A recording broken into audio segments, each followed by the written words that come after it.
Dr. Chris Nonis is Sri Lanka's High Commissioner to the United Kingdom, and he joined me earlier from Colombo. Excellency, thank you for joining the program tonight. The first question, of course, is, are you surprised at the amount of criticism of your country holding this Commonwealth Summit that we're hearing internationally? No, I think that what you have to understand is the context. We've had a 28-year conflict with terrorists, and finally, after 28 years, we achieved peace in the country under the leadership of His Excellency President Mahinda Rajapaksa, and finally everyone's free of the autocracy and hegemony of terrorism.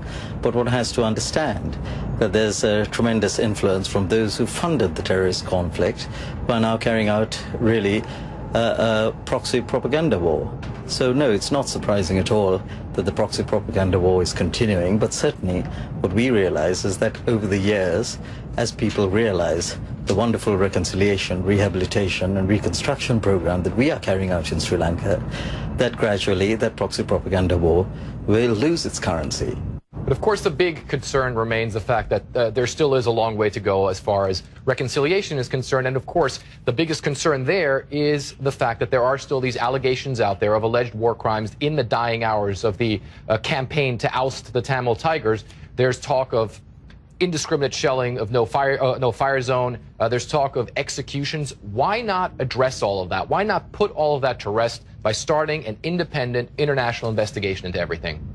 Because we respect the independence and sovereignty of your country, and we expect you to respect ours. We don't need an international investigation. When we have had a vibrant civilization for 2,500 years, we have perfectly educated people, and I think we're perfectly capable of carrying out our own domestic inquiry. And that is precisely what we're doing. If you look at the Lessons Learned and Reconciliation Commission, it's a very holistic, very comprehensive, very impartial report. And actually, if you do come to Sri Lanka, you'll find that we've made enormous progress. I mean, let's look how we've been after the end of the conflict of May 2009. You know, the A9 was opened. We removed the emergency regulations. We had 297,000 people. That's right, and I don't think anybody is doubting. I don't think anybody is doubting the fact that there has been progress since the end of the Civil War. But there still is a lot of reconciliation that needs to be done, and there certainly can't be full reconciliation if there is not justice. And there are many people among the Tamil community in your country who say that justice has not been done, that their rights are still being fundamentally infringed upon, and that there is the need for a broader investigation into what happened in 2009. There's a lot of video out there. There's a lot of evidence out there. Why are you not looking into that more, especially in light of the fact that you have the summit there right now where you could adopt further measures? The Lessons Learned and Reconciliation Commission, it is important for you to understand, is not based on the principle of punitive justice, where you punish people. It is based on the principle of restorative justice, where each one gets an opportunity to be able to hear what went on, whether the victims or the perpetrators, and that's the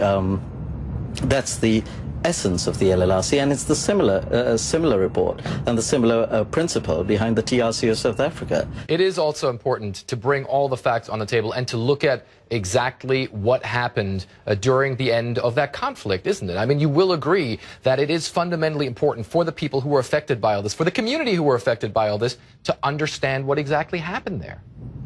It is very important, but as I say, the whole fundamental principle of the LLRC is restorative as opposed to punitive justice. That's number one. The second point I'd like to take you up on, which you mentioned earlier, where you said a substantial amount of the people who were affected are still say there's no justice. That's manifestly untrue. It is important to realize that the majority of the opprobrium, the vitriolic diatribe that we have encountered over the last 4 years comes from a small group of people, but it happens to be the same group, the same institutions. And if you really look at who they are, they're either people behind them who funded terrorism, who made it funding of terrorism as a business. That business has now ended.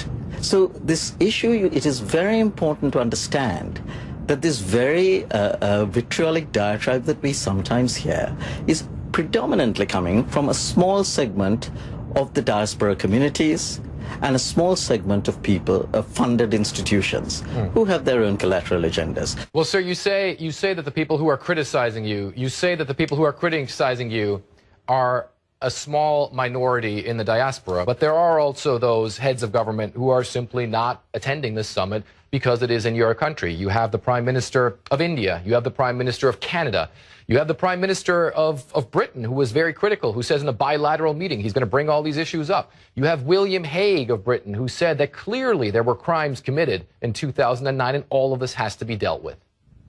Well, the three countries you mention, curiously, what you have to look at is where is our diaspora largest, wealthiest, and strongest.